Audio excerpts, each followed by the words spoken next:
ہن لباس لکم وانتم لباس لہن۔ اسلام نے تو یوں کہا کہ بدن سے زیادہ قریب چیز لباس کے اور کوئی چیز نہیں، تو فرمایا مرد اپنے عورت کے قریب تر اتنا ہے جیسے کہ لباس قریب ہوتا ہے، عورت اپنے مرد کے اتنے قریب ہے جتنا لباس قریب ہوتا ہے۔ وہ اس کا لباس، یہ اس کا لباس، بیچ میں کوئی اور چیز آڑ ہے ہی نہیں، پھر بد اعتمادی کس چیز کی؟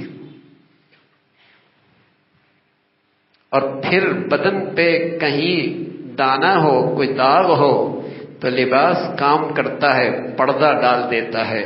نیک صالح بیوی وہ ہوتی ہے جو اپنے شوہر کے کمزوریوں پہ پردہ ڈال دے۔ سعادت مند مرد وہ ہوا کرتا ہے جو اپنی بیوی کی کمزوریوں پہ پردہ ڈال دے۔ بشر ہیں، کس میں کمیاں نہیں ہوتی، کس میں کمزوریاں نہیں ہوتی۔ عورت کا کام ہے، شریف عورت اپنے شوہر کے عیبوں پہ پردہ ڈال دیتی ہے۔ سعادت مند مرد اپنی بیوی کی کمیوں پہ پردہ ڈال دیا کرتا ہے۔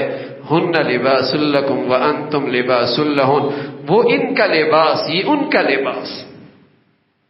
نہ یہ کہ ان کی کمزوریاں بھرے محفل میں اس کے تذکرے ہوں، نہ یہ کہ ان کی کمزوریوں کا تذکرہ سہیلیوں میں ہو، نہ یہ کہ ان کی کمزوریوں کا تذکرہ دوستوں میں ہو، ایسا نہیں۔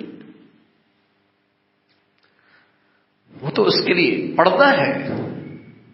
ہن لباس لکم وانتم لباس لہن۔ لیکن میرے عزیزوں، مغربی تہذیب کی گندگیاں ہیں۔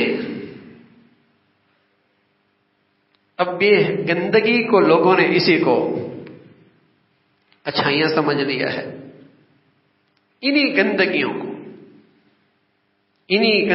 کو لوگوں نے اسے کمال سمجھ لیا کہ ڈسکس کرنا ہے اپنے شوہر کے کردار پر۔ لا حول ولا قوت۔ ہن لباس لکم وانتم لباس لہن، کمیوں پہ پردہ ڈال دیا۔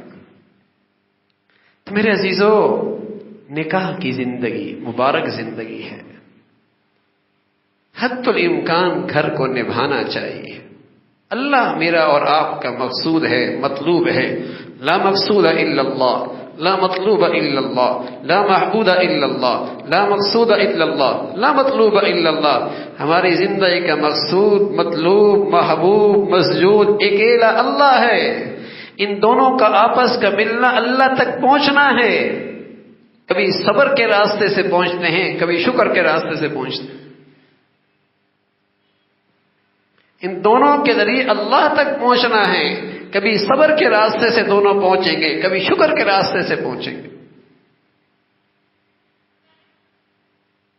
اللہ نے حلال بیوی دی ہے، جب تک یہ حلال بیوی اس کے ساتھ ہے یہ اس کے ساتھ عبادت ہے، اور جب تک یہ حلال شوہر اپنی بیوی کے ساتھ ہے اس وقت تک یہ عبادت اس کے ساتھ ہے۔